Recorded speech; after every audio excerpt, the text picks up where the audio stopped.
Hello. Now, just checking that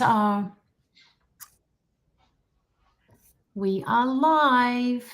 We're live.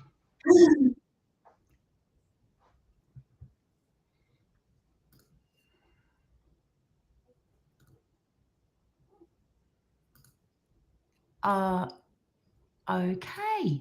Now, hello, everyone. This is Dr. Tony and Dr. Bruce. And this is Dr. Bruce coming to you from Huntington Beach, California. And Tony is, where are you now, Tony? You're in I'm in North Queensland, Mackay, this week. warm there, isn't it? It's very warm here and The tropics. almost even hot, actually. So, yeah. Okay, so guess what we're talking about this show? I'm excited for this one. Well, we'll do some little intros. I'm Dr. Tony Riley, Australia's #1 past life reincarnation specialist, and Dr. Bruce is America's hypnotherapist to the stars. He's got more than 50 years of experience, and I have 20. So we're here to help you uncover the mysteries of life by delving deep into our confidential files so that you can discover the what, why, and how of past lives, reincarnation, and life after death. We always encourage you to get involved in the conversation with us. So you can post your questions always in the comments. You can ask your questions.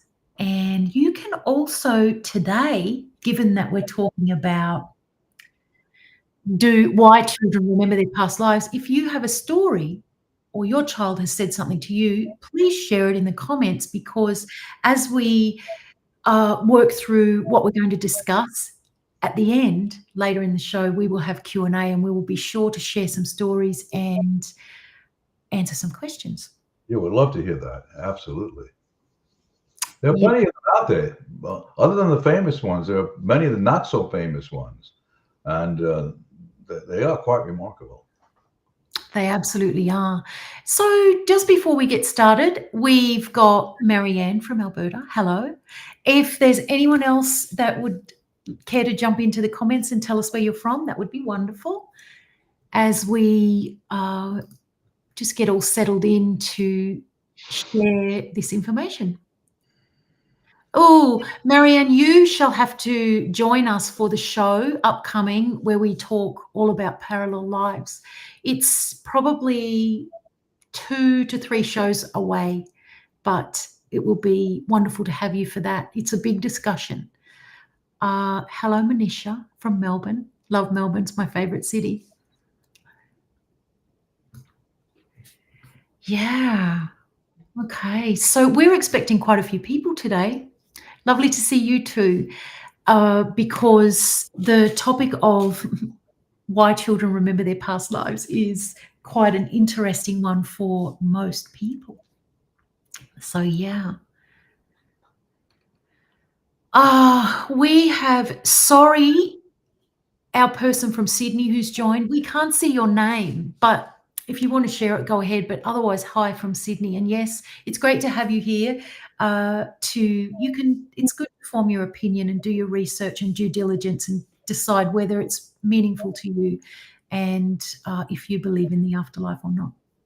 So that's exactly what we like to do here, is share what we know or what we've discovered through our work, Dr. Bruce and I, so that you can make up your mind whether it resonates with you. Hello, Anne. And hello, Arino from Brazil. We are all over the world, Dr. Bruce. We are indeed. Isn't the internet wonderful? North America, South America. Absolutely. So way up North America, Alberta, yes. Our Canadian cousins. Yeah, Canadian cousins.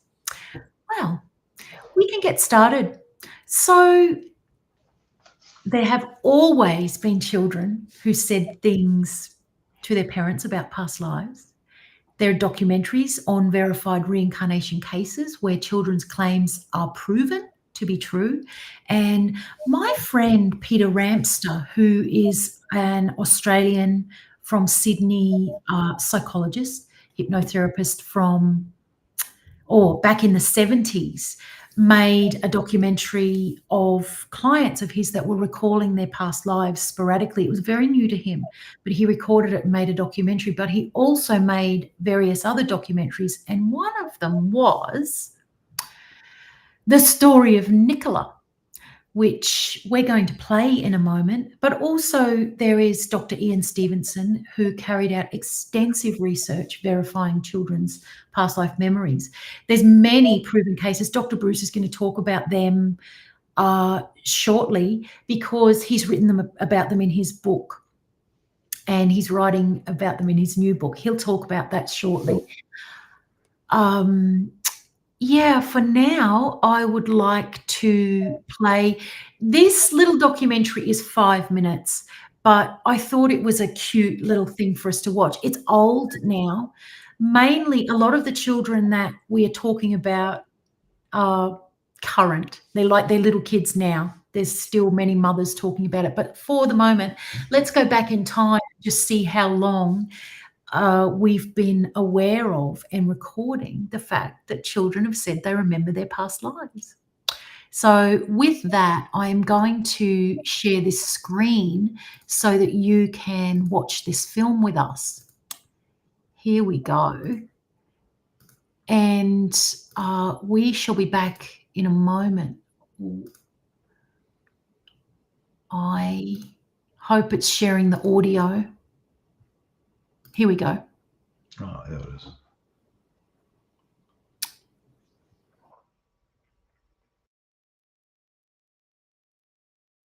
Was born in Yorkshire, England. When only 2 years old, she surprised her mother by saying that she had lived before.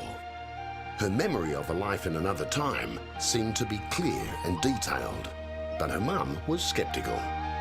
She went on and on about this for ages. And then we were watching a film one night, Nicola was still up, called The October Man. And at the end of it, John Mills were debating whether to throw himself under this train or not. And as it were getting nearer to him, track were coming nearer, train were coming nearer. And she just stood up, started waving her arms about and gasping for breath.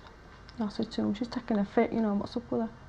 She said, it'd be telly, so we turned it off, and in 5 or 10 minutes she were alright, because she knew that if he threw himself under that train, what was going to happen.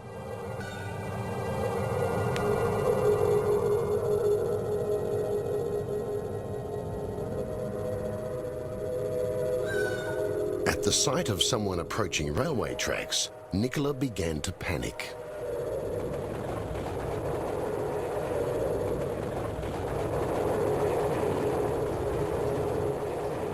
Kathleen asked her daughter if she could remember both where she lived and the name of her previous family. Though Nicola couldn't remember her own previous Christian name, she remembered that her father's name was Thomas Benson, and that she had a mother and 2 sisters. Nicola believed that she had been a boy who lived near the town of Haworth. As at the time she was only 2 years old and obviously couldn't read any road signs, her mother decided to test Nicola's recall. What happened was we sort of tried to trick her, you know, just to see whether she was telling the truth or not. And we went, there's a main road where that you can go, well everybody knows that way, she's been that way before. But then there's like a country lane, and we went that way, and there's just like a junction, and there's 2 ways to go, one to Stanbury, one to Haworth. Well, she couldn't read at that time because she was only 2, but she knew which way to go. And she took us right into Haworth and told us where she lived. So I think that more or less convinced us as well, because she knew.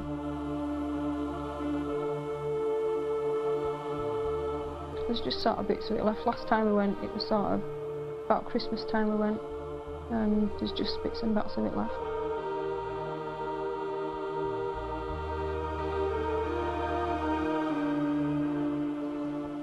Finally, Nicola's continuing talk about her past life prompted her mother to check the birth records.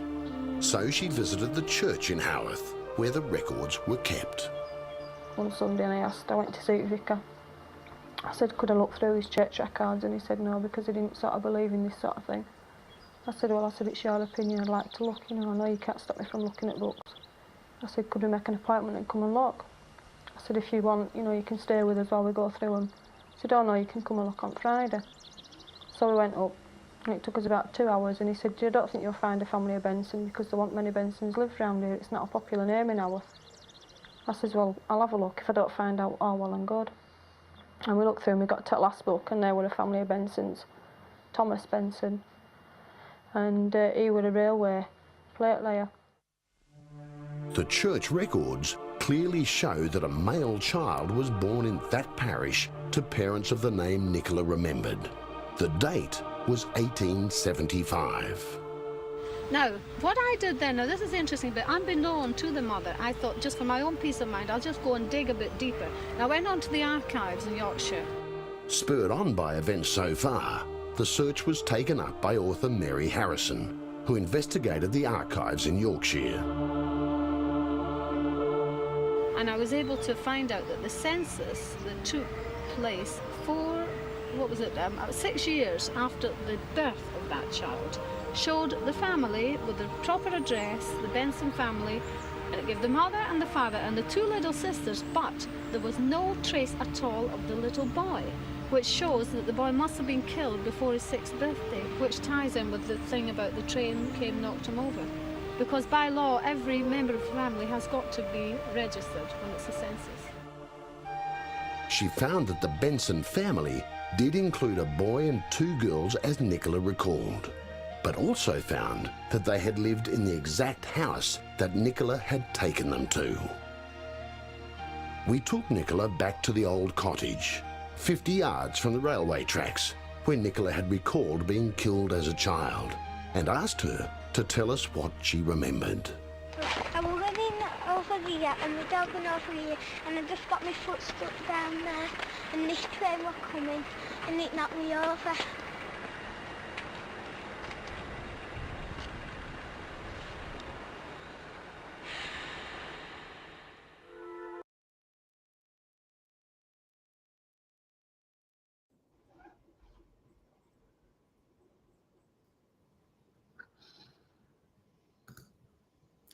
We're back. Hey. That was fascinating. I haven't seen that in years. I remember watching that years and years ago. Thank you for replaying that, Tony. Yeah, that's a nice little reminder of a documented case where that little child is literally going back and telling the story on the ground, which is pretty cute. So what I want to share now is my a few thoughts from me, and then we're going to go over to Dr. Bruce. So what I've noticed is it's becoming way more commonplace for children to remember. And this, in my opinion or observation, is because the newer generations are the catalyst for change as we evolve in humanity at this time.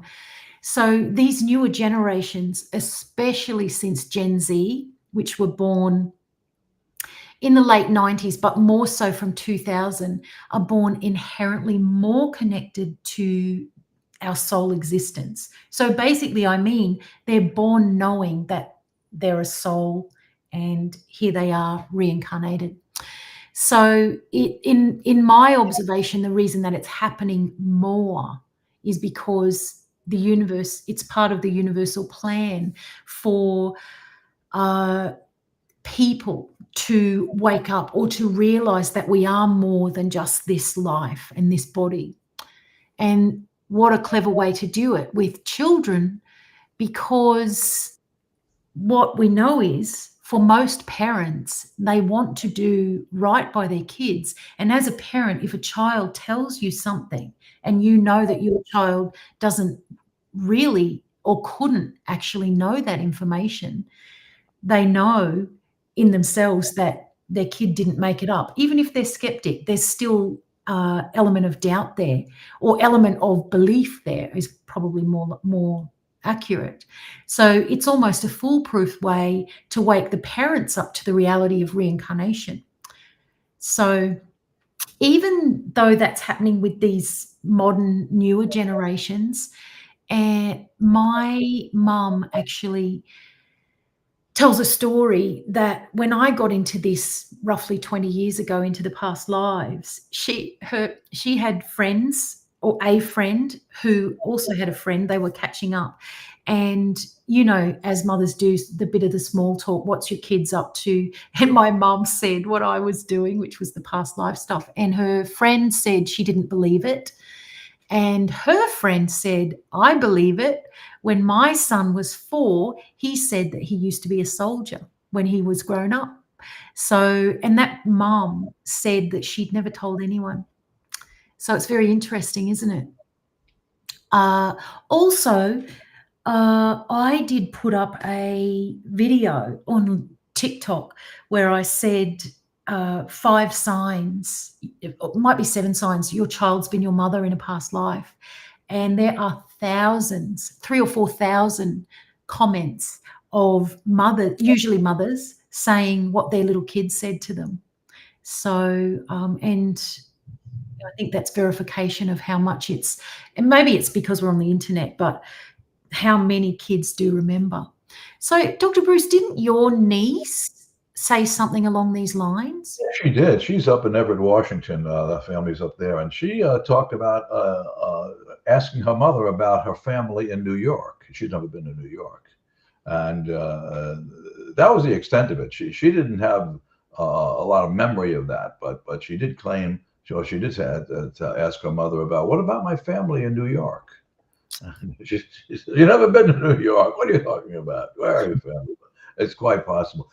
But I tend to believe it, because she was also, and this is as an aside, as under a past lives, she was also the one who was being visited by her uncle, her grandfather, Right. who passed several years ago. Mm. As a matter of fact, and he passed, and he was freaking her out. He'd be right by.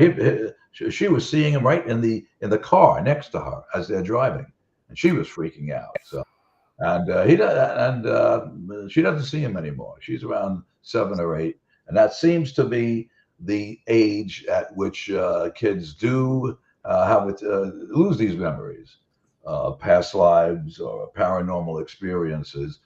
By and large, some of them continue to have, but by and large, they do. Which leaves us to ask, well, number, why do children recall past lives?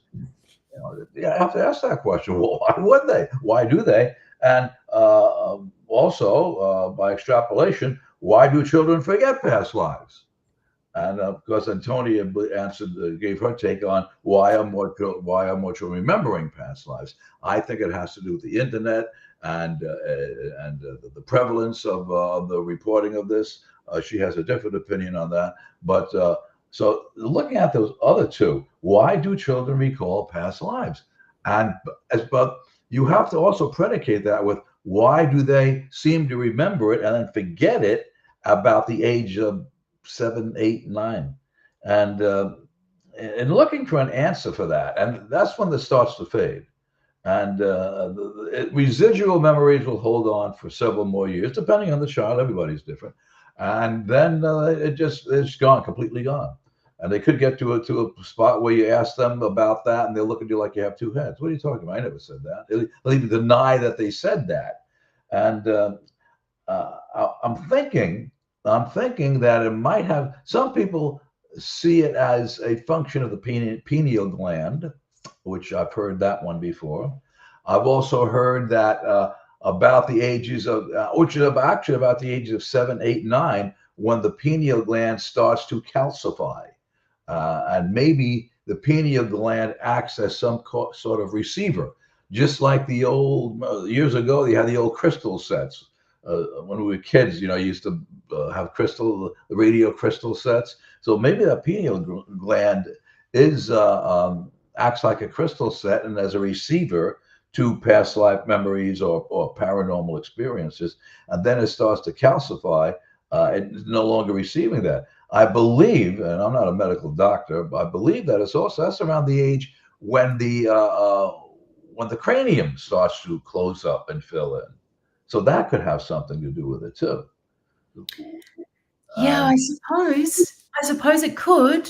yeah, I think the other train of thought is that the as kids reach that age around 4, they start to become, certainly in Western society, they start to become involved in kindergarten and getting really into life, and it's as though life starts to develop and get busy, and it seems that that may also contribute to them forgetting. well, no, that's when they start remembering. Usually it's about 3 or 4 when they're remembering, and Yeah, they're starting to forget around 7, 8, or 9. Which yeah, when there are certain physiological changes taking place. Like I said, at about the ages of 8 or 9, about 11% of people are having noticeable calcification of the pineal gland. And the pineal gland in the tradition has always been seen as the third eye, the seat of the reception of paranormal activity. We don't know. I heard someone told me that Tyler Henry, the psychic Tyler Henry, they did EEG on him, and they did find that he did have some unusual activity in his pineal gland. right. Maybe his, Interesting. maybe it's never calcified. I don't know. Actually, he had unusual brain activity all throughout his brain with the Mm, EEG. You see, it's interesting. very impressive. Very impressive. Yeah, we'll have to do a show on the psychic studies, Yeah. the mediumship studies. There's plenty of them. I want to share, in my early days of working with past lives, I had read somewhere that you should ask little kids if they could remember when they were big. And I was pretty excited because although my kids were, of course I asked them, they looked at me like, oh, like, what do you mean? But they were already probably 8 to 10. But my niece and nephew were little, 2, 3, or 4, around that age.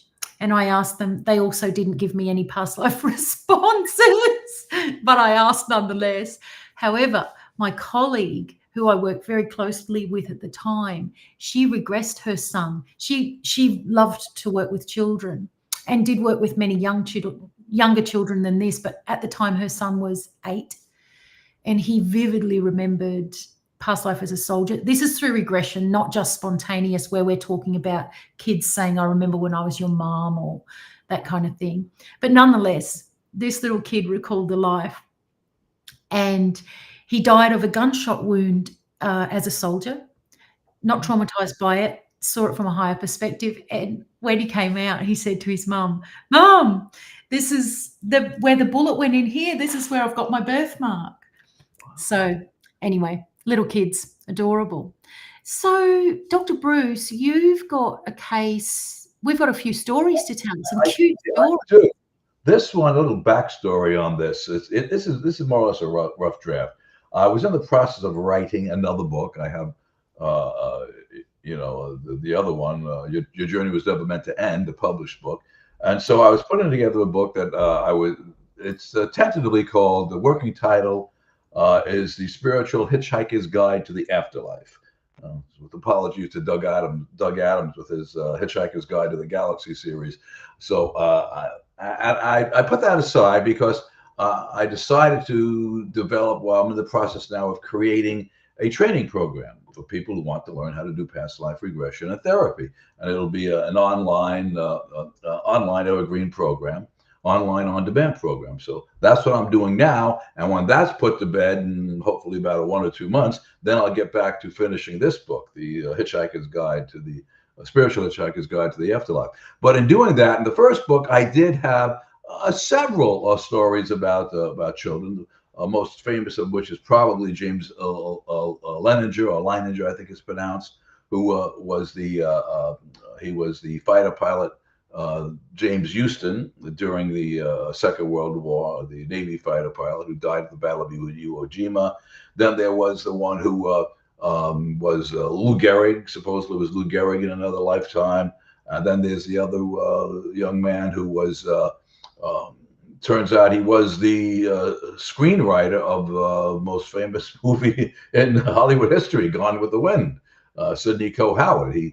he told about a past life as him. And there were other ones too. But I wanted to come up with something different. So in doing some research, I came up with this one. And I'm calling it The Case of Anne Frank and the Swedish Toddler.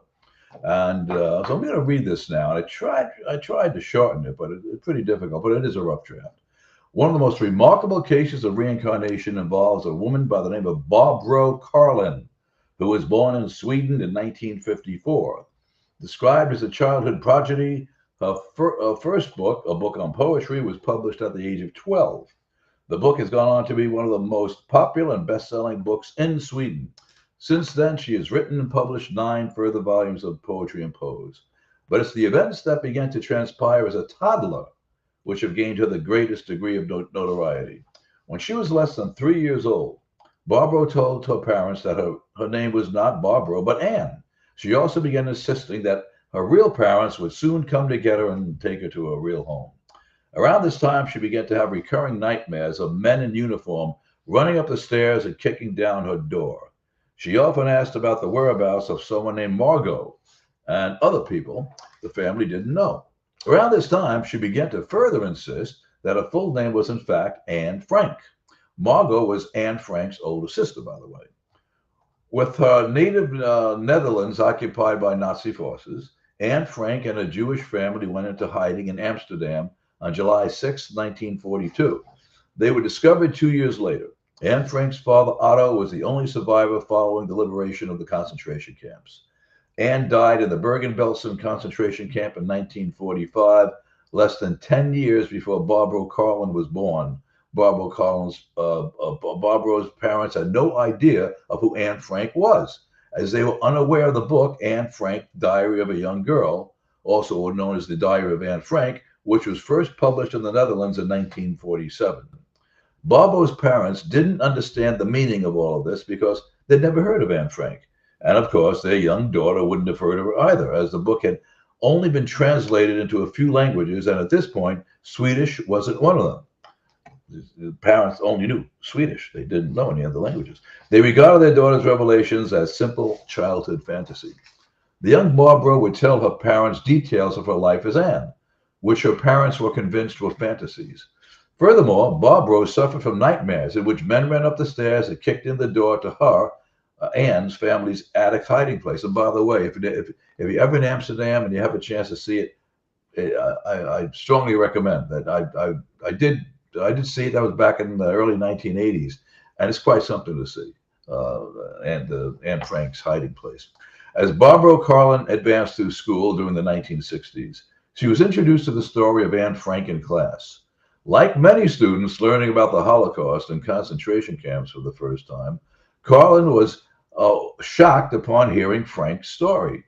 But while her classmates' feelings stemmed from hearing about the atrocities committed by the Nazis, Karlin's shock came from just how much her teacher knew about her real family and her life before she went into hiding. As she later wrote, she thought to herself, how could my teacher know about Anne Frank? Barbro knew that she was Anne Frank and began to realize that Anne Frank was indeed a famous person. How could that be, she thought. Describing her confusion as a child, Barbro later wrote, all this didn't work for me.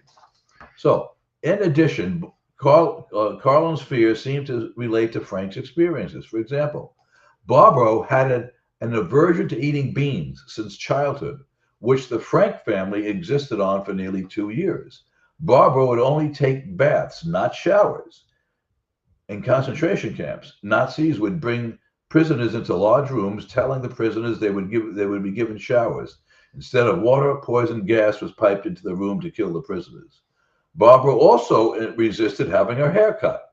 In concentration camps, new arrivals were stripped naked and heads were shaved, followed by a process of disinfection. Since childhood, Barbro had a fear of men in uniforms. Even as an adult, if stopped for a traffic violation by a police officer, Barbro would have such anxiety that she would consider fleeing.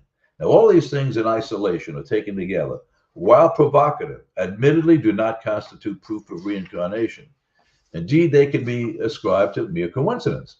However, an incident which occurred around the time Barbro was 10 years old provided the first validation that she might very well be the reincarnation of Anne Frank. As she relates in her autobiography, And the Wolves Howled, Fragments of Two Lifetimes, when she was 10, Barbara's parents took her on a tour of the major cities in Europe, including Amsterdam, the city where the Frank family lived. During World War II, Otto Frank and his family had to go into hiding in the attic of the building where Otto had his business, for the Nazis had invaded the Netherlands and were persecuting Jews. The Frank family hid in this attic for about 2 years until they were discovered by the Nazis, arrested, and sent to concentration camps. The sole survivor was the father, Otto Frank, who subsequently was given Anne's diary, which he later had published. After the war, the hiding place was made into a museum, which is called the Anne Frank House. By the time Barbara was 10, the diary of Anne Frank had been published and distributed in Sweden, and her parents had become aware of who the historical Anne Frank was. While in Amsterdam, her father wanted to visit the Anne Frank house. At their hotel, he asked for a taxi to take them there. Barbara suddenly exclaimed, "We don't need a taxi. It's not far to walk from here." Barbara was so certain that it didn't occur to her parents to object. They just followed her as she walked off. "We'll soon be there. It's just around the corner," Barbara told her parents. She herself wasn't at all surprised when they arrived at the Anne Frank house after a 10-minute walk through the twisting streets of the city.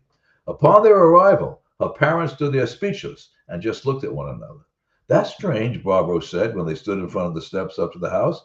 "Didn't look like this before." She looked wonderingly at her parents, and her parents didn't know what to say. They entered the house and went up the long, narrow staircase. Barbara, who had been so carefree when showing them the way, suddenly went white in the face. She broke out in a cold sweat and reached for her mother's hand. Her mother was horrified when she felt Barbara's hand, which was as cold as ice. When they entered the hiding place, the same terrors overcame Barbara that she had experienced so many times in her dreams. She found it hard to breathe, and panic spread through her body. When they went into one of the smaller rooms, she suddenly stood still and brightened up a little. She looked at the wall in front of her and exclaimed, "Look, the pictures of the film stars are still there." The pictures of the movie stars that Anne had clipped and affixed to the wall, which Barbara saw at that moment, made her feel happy, almost as if she had come home.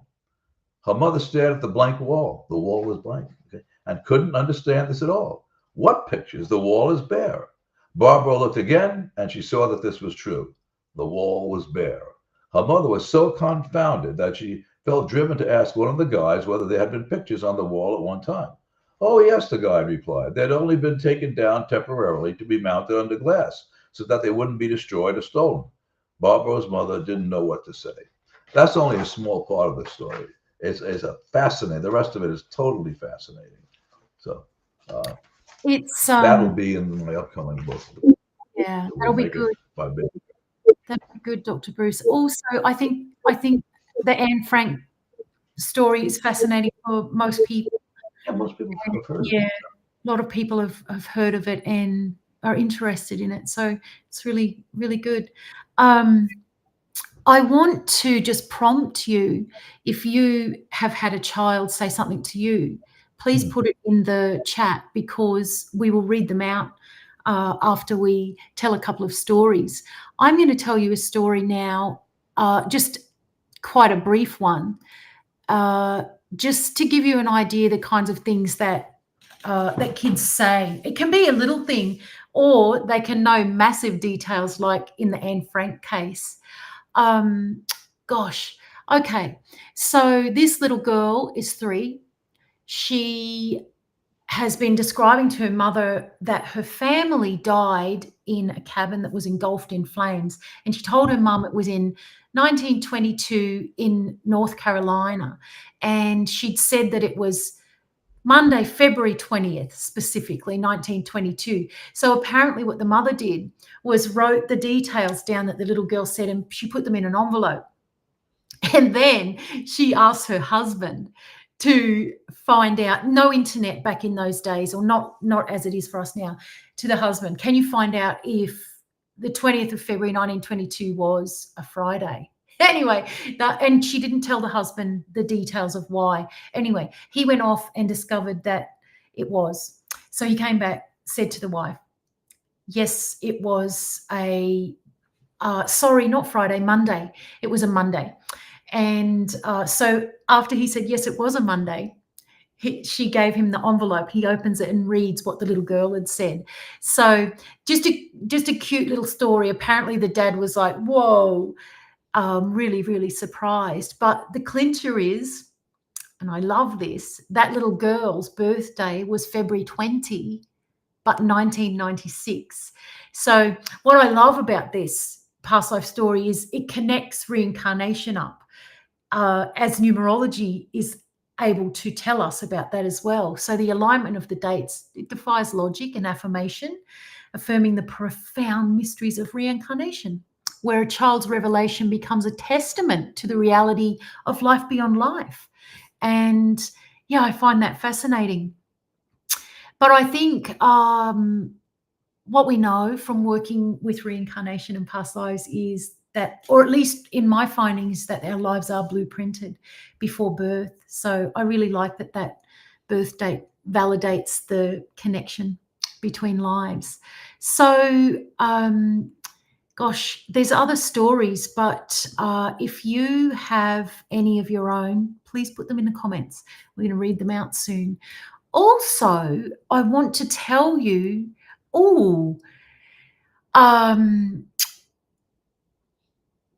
also, I want to tell you before we get to answering that question, but it can stay up on the screen. I have a podcast starting on Friday and want to tell you about it. But what I'm going to do is ask Dr. Bruce to read this as an ad for you in his gorgeous radio voice. So this is about a podcast coming up that I really hope that you will come and see. But I'm going to have, drum roll, Dr. Bruce do an ad for us, and then we'll get back to your questions. My co-host, Dr. Tony Riley, talking with the daughter, Coco. To set the tone of the podcast, each week she will interview a client about their past life regression. So our listeners get to hear all the details of the past life they recalled and what symptoms were healed for them. In Coco's case, she asked her mother to regress her since she was 8. It didn't eventuate until she was 18, with mind-blowing results. You won't want to miss the details of the past lives she recalled and the issues that were healed. We're taking a deep dive into the meaning and purpose of dying by suicide. It's not darkest. Was I supposed to read that? No. Tony, come back. Yes, please, keep going. Oh, we're taking a deep dive into the meaning and purpose of dying by suicide. It is not dark or sinful as it has been drummed into us. So please subscribe to the YouTube channel and share with your friends. And be there live this Thursday, 6 p.m. LA time, 9 p.m. New York time, and Friday, 1 p.m. Sydney time in Australia. Thank you, Dr. Bruce. Thank you for reading that. So, yes, I took this to just... You see that question up the top? Do you know of anyone who has found their own grave from a past life? You know, I think I had a story about that in this book, but go ahead, Tony. Keep talking. Let me see if I can find that story. I'm thinking of one client. There would be more, but one's coming to my mind where my client recalled being a soldier in Gallipoli, and she was able to discover all of those details and the gravesite. So yes, I think there would be many people who've been able to find their gravesite. Yes, right here. I've got it. I remember this. The little boy and the Marine Sergeant. U.S. Marine Sergeant Val Lewis died in a bombing explosion October 23rd, 1983 in Beirut, Lebanon. Yet, 4-year-old Andrew Lucas, who lives in Virginia Beach, Virginia, remembers it as his death, as reported by the Fox News Network. One day, Andrew began crying hysterically. His mother, Michelle, asked him what was wrong. In response, he asked her, "Why'd you let me die in that fire?" He then began telling her things and recalling memories that no one his age should know, and gave her some specific clues. She began conducting research and nothing came about until she started piecing information together with the TV show Ghost Inside My Child. The producers of the show helped the Lucas family connect the information provided from Andrew to a group of Marines who died in the 1983 bomb blast in Lebanon, decades before Andrew was born. Andrew's parents showed him photos of the 6 Marines who died in the bombing. Andrew was able to successfully identify Sergeant Lewis, telling his parents, "That's me." The family then decided to go to Georgia and visit the grave site where Sergeant Lewis was buried to see if it would give Andrew some closure on the past memories. He went right up to the grave site. He was okay. He put the flowers down and then he took off and ran to another grave. And it was a Marine, and he said, "That's my friend," Michelle recalled.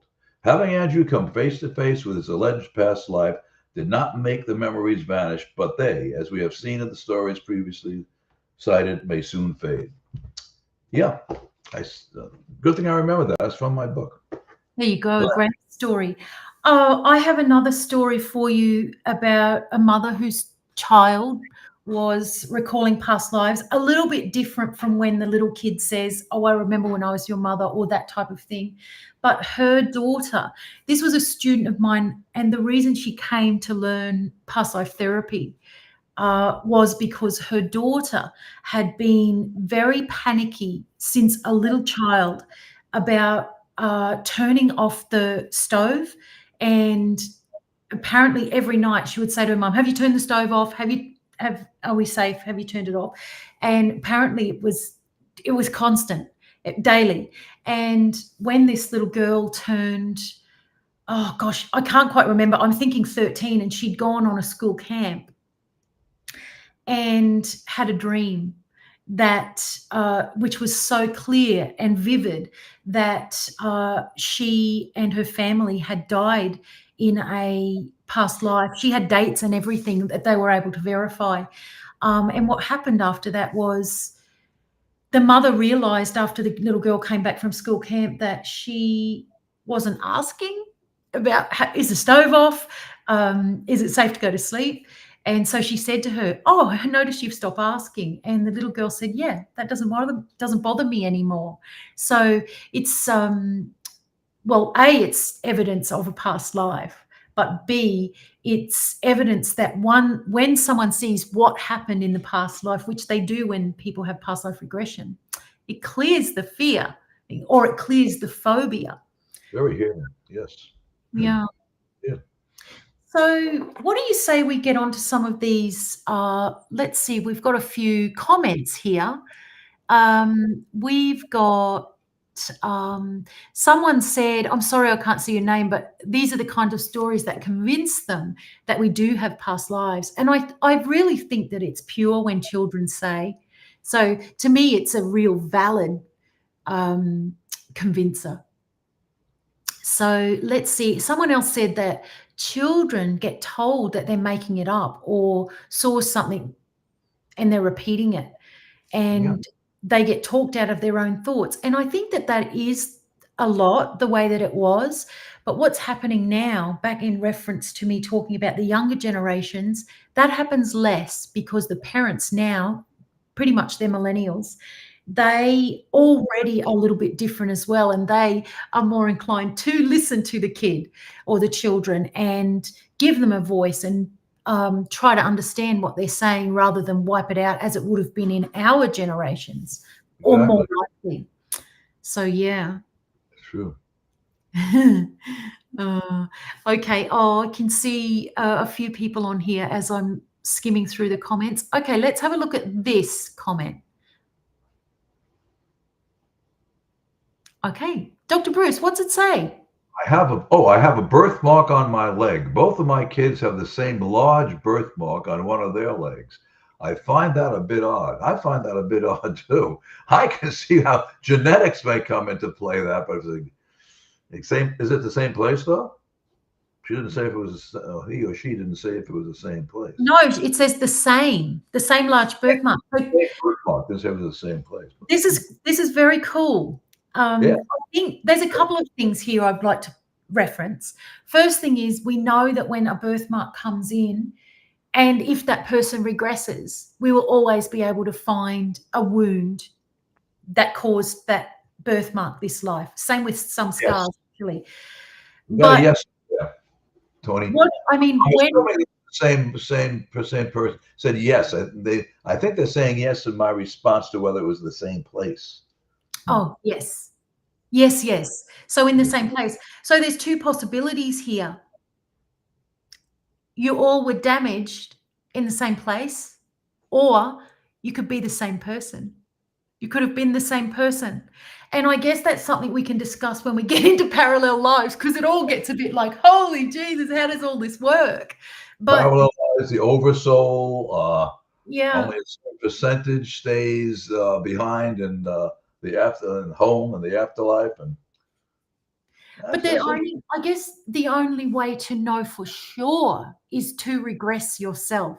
So if you wanted to find out, or your kids, both the kids have got the same thing. But if you regress, you regress individually apart. Gosh, and that is a very cool thing to do too. We've done that a few times where we regress the mother with the child and child, teenager, but two people at once, and they recall the same life from their separate perspectives. That's cool. But I think it's very validating when each of them have it separately, and then you come and confer with the details and be like, whoa, we were all in the same life, or maybe we were the same person. We'll see. But yeah, very, very thanks for your comment. Let's see what else we've got here. Hopefully we've got sound back. Yes, we do. Hello, Richard. Okay, if you've got any more questions, now is the time to put them in the comments, or if you'd like to share a story. I know that once our live finishes, the video goes up and it's there for replay. So you can probably put things in there that we can potentially come back and address later. Yeah, I put my replay. I put the replays in the featured section at the top of my group. I think Tony, you do that too. You go and you put. If you're watching it in a Facebook group, either mine or Bruce's group, it'll be up. Find it pinned to the top. If you're watching on YouTube, then it will be a replay just on the normal Dr. Tony Riley feed. Just a reminder, if you're coming for the podcast on Friday, Thursday in America, Friday in Australia, it's on YouTube. So please come and subscribe there, and so that you can interact with us. Hello, Elaine from Brisbane. Yeah, let's see. Now, let's talk a little bit about, well, actually, I've got another story. Let me do that first, because it has a birthmark as well, and it can tie in a little bit with your birthmarks on your legs. But this story is this young mum, Hayley, has this little boy called Ollie. He's very little. But first thing they notice when he's first born, he's got this birthmark here. It's kind of missing hair, but there's a birthmark on the side of his head, about here. And there's pictures of it, actually.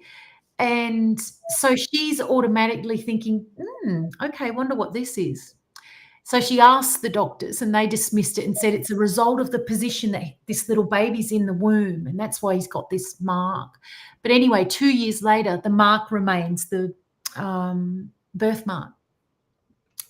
So what happened is Hayley, the mum, gets very curious, and she decides to do some research. And there had been research conducted by the University of Virginia, which explored this phenomenon of children remembering their past lives and being born with a birthmark. So because she was researching this, it gave her this revelation, or it reminded her that her own uncle had taken his life 8 years prior. And she remembered that her uncle had actually shot himself in the head. Sorry, it's gory, but this is what happened. And she had been very, very close to this uncle. So in the process of when the uncle was still there, these were the things that she remembered. So first thing, actually, back to the research, she discovered that some children exhibited entry and exit points of birthmarks, and her Ollie had only an entry point, just this one here.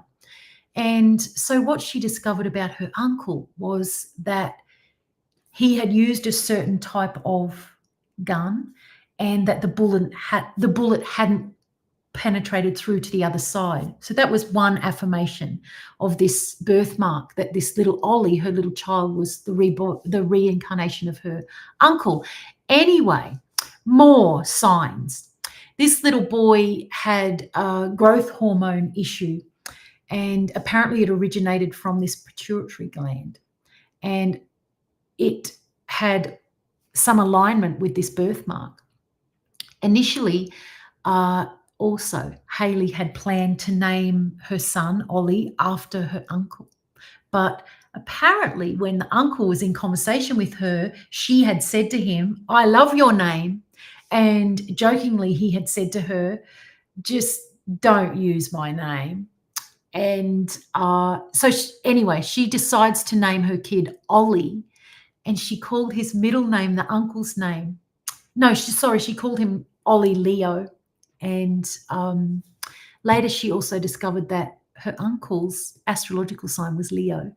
And also, further little synchronicities, the uncle had apparently once said that when he reincarnates, he's coming back as a fish. And her little Ollie is a Pisces, which of course is the fish sign. So they're little synchronicities, whether you believe them or not. I think if you're involved in these realms, they're probably very valid synchronicities, but nonetheless, they are little affirmations. Anyway, the clincher comes when this little boy, Ollie, turns 2, and the mum's on the phone to her parents. She's got the parents on speakerphone. And apparently, while they're conversing, the little boy starts saying, Papa Burr, Papa Burr, and he's getting all frustrated trying to say these words. And so the mum says to the little boy, "What do you mean? Are you trying to say Papa Bird?" And the little boy's getting more frustrated. And the mum says, "Oh, are you saying Papa Brother?" And apparently this little Ollie's face beamed and said it was what he was trying to say. So then what we know is the uncle who took his own life is the brother of Hayley's father, who they're talking to there on the phone. So what that family decided to do, Hayley and her family decided not to discuss the uncle in front of the little boy Ollie, just because they were hoping that as his language skills developed, he might come up with more information. So very cool. And just a side note, that mother, Hayley, she was aware of what her uncle had struggled with. So she was now going to be anticipating that her son might have needs where he needed to be supported with emotional regulation and coping skills, that kind of thing. So that's pretty cool. And it also highlights how soul connections transcend generations and lifetimes, and you get reborn sometimes into the exact same family. Different person, same family. There are pictures of that little boy, that little baby's birthmark on my YouTube channel, where the story's called Little Boy Reincarnates as His Uncle, something like that. It's on the YouTube channel. So there we go. Let's go back to our questions here. What have we got? Hello.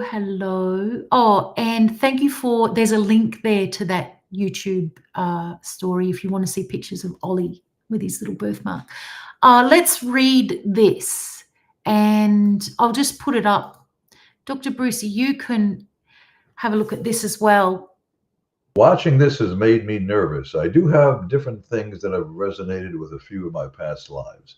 The last life where I was male and watched my whole family die before me from TB and starving. In this life, I have lung issues and no one. Oh, okay. I can see that this goes on, and no one.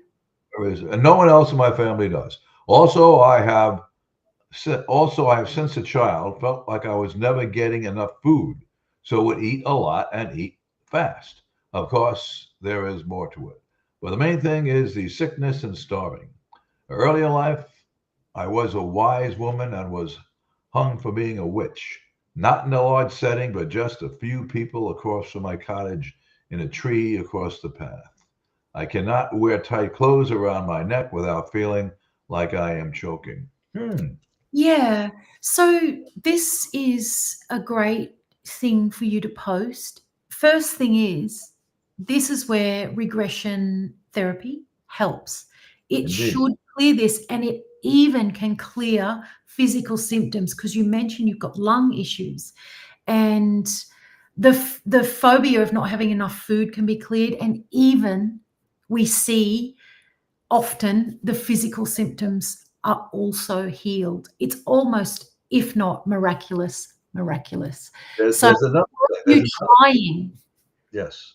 There's Yeah. another thing that could happen here too. And I have this coming up, I think, in a few days. I'm working with one client now for weight loss. And she's had several past life regressions in which she always saw herself as starving and not having enough food. Well, I says, well, you're coming to me for weight loss. Did you ever have these other therapists address that? She says, no, she never has. So we're going to do a past life regression, a past life therapy.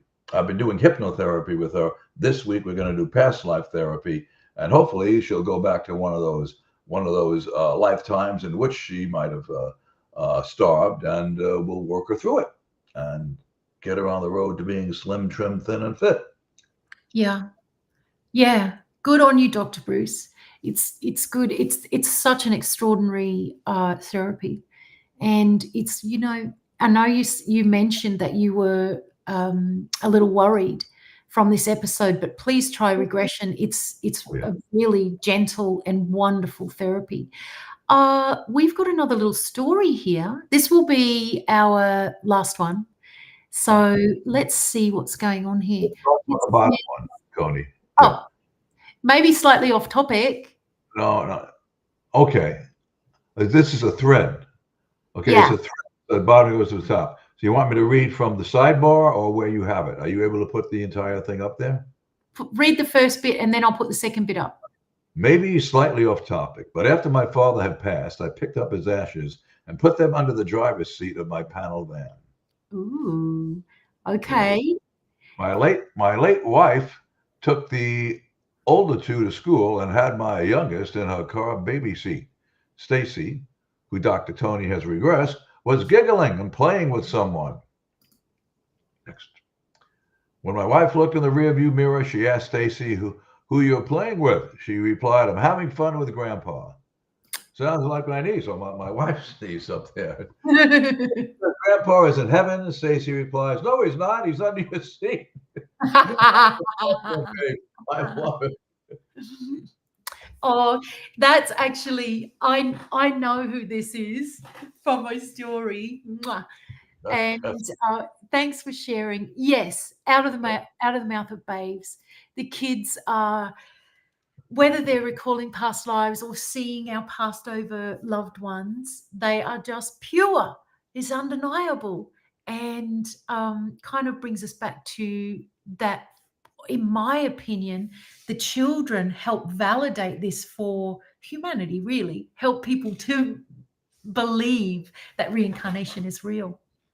So yeah, thank you for that, Pete. That was the perfect ending, out of the mouths of babes. How Yeah, true. How perfect. true.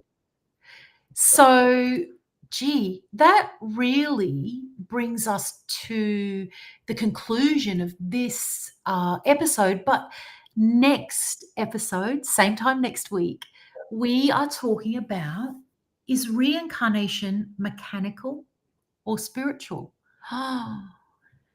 We that's a discussion. So if you care to join us for that, we would love it. And we will see you same time, same place, either on the YouTube channel, Dr. Bruce's group, or my group. And if you would like to get in touch with us, if you'd like a session, if you want to clear a fear or phobia, or find out about your birthmark, the origins, then you can contact Dr. Bruce at drkolosky.com. And I'm at TonyRileyInstitute.com. And of course, we're all over social media as well. So we'd love to hear from you. Indeed. So see you guys next week. Same time, same place. Have a great day. Have a great week. Bye-bye. See you next week.